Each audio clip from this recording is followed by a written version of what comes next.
A common refrain I hear from people who are black-pilled or just that are beginning to see what the world is really like is, but what can I do? They feel like as a solitary voice that the risks, and there are tons of risks when it comes to speaking your mind in today's world, very real risks that are increasing daily. They feel like these risks outweigh the benefits. They feel as if by speaking up, all they're going to do is invite personal attacks or in some cases even personal ruin. And for these people, it seems easier to just go with the flow and wait for either a savior to come and save them or a cataclysmic event to make it all come crashing down. And then when that happens, they can finally feel safe in speaking out, even though at that point, it really won't do any good. Now, first I want to say, I understand these people, and I'm not here to berate them or tell them that their fears are unwarranted. They're not. But what I will say is they're underestimating the power of what one voice can have. I mean, for example, I'm just one voice, but that's not even really the point. The point is that you're not the only one that just wants to go with the flow. You might not know it, but you're likely acquainted, maybe even closely, or maybe even surrounded by people who feel the exact same way, but they're feeling the same exact pressures you do to publicly conform to the norm. And if you spoke out, that's all it would take for them to realize that they weren't as outnumbered as they thought they were, and it would give them the courage to speak out as well. And this isn't just me trying to give you a pep talk, this is established science. In the 1950s, Solomon Asch conducted conformity experiments at Swarthmore College in Pennsylvania. In the experiments, he would present a room full of test subjects with a card that had one line on the left and then 3 lines on the right.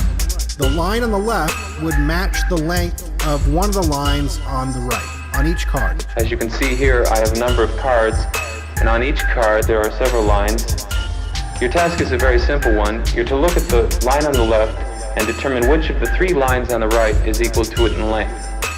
He would tell his test subjects that the experiment was to determine how well people could judge the lengths of the lines. What he didn't tell them was that only one of the people in the room were actually test subjects. The others were all in on the experiment. They were actors. The experiment had nothing to do with the perception of the lines, at least not in the way that the real test subject thought. Asch's real experiment was to see if he could get the real test subject to choose the wrong line by having all the fake test subjects, the actors, incorrectly choose first. He wanted to see if people would go against the evidence that was literally right in front of them in order to agree with the rest of the group. And the results were actually pretty scary. 2. 2. 2. 2. The subject denies the evidence of his own eyes and yields to group influence. Asch found subjects went along with the group on 37% of the critical trials. When the experiment was concluded, Asch interviewed the participants and found that they incorrectly chose for different reasons. Some he categorized as experiencing a distortion of perception or a distortion of judgment. This meant their ability to even perceive the length of the lines was affected simply because the input they were receiving from the people around them, the social input, was overriding their eyes. Now think of it as a type of hypnosis or suggestion. They actually perceived the incorrect answer as the correct answer because the social pressure was more powerful than their ability to perceive reality. Or they doubted their perception, even though they knew it was wrong. They figured they had to be perceiving things incorrectly, so they outsourced the decision-making to the people around them. Think of how many people that applies to today. The media bombards the public with fictional social norms that in no way reflect reality, until the majority of the public loses the ability to perceive reality. A good example is how Americans grossly overestimate the number of gay people in America.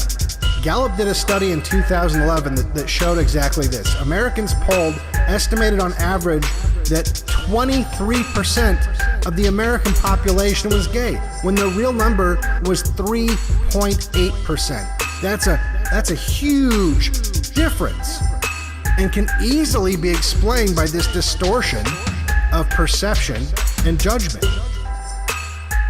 There are 4 of them and 1 of me. 1.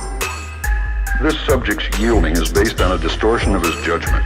He genuinely believes that the group is correct. Another category that conformed to the group was a category that knowingly chose incorrectly. They knew their answer was wrong, but they still picked the wrong answer. This he called distortion of action. In this case, the subject knows he is right, but goes along to avoid the discomfort of disagreeing with the group. Here, the distortion is at the level of his response. They were giving the wrong answers because they just wanted to get along with the group. So as frightening as all of this is, why do I bring this up? Doesn't this just reinforce the idea that some people are just going to go along with the group anyway, and speaking up doesn't matter? No.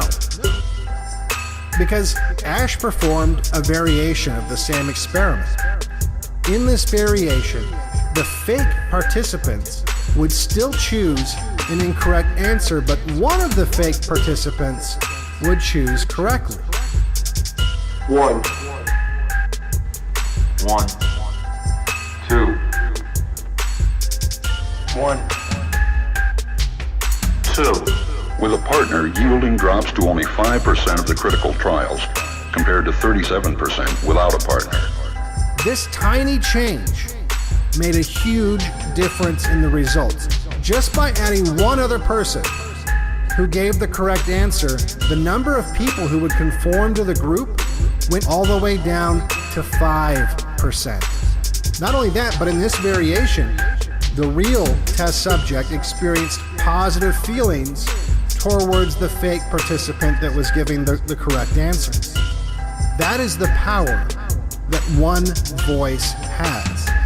By speaking truth in a room full of liars, you can drop the conformity rate all the way down to 5%.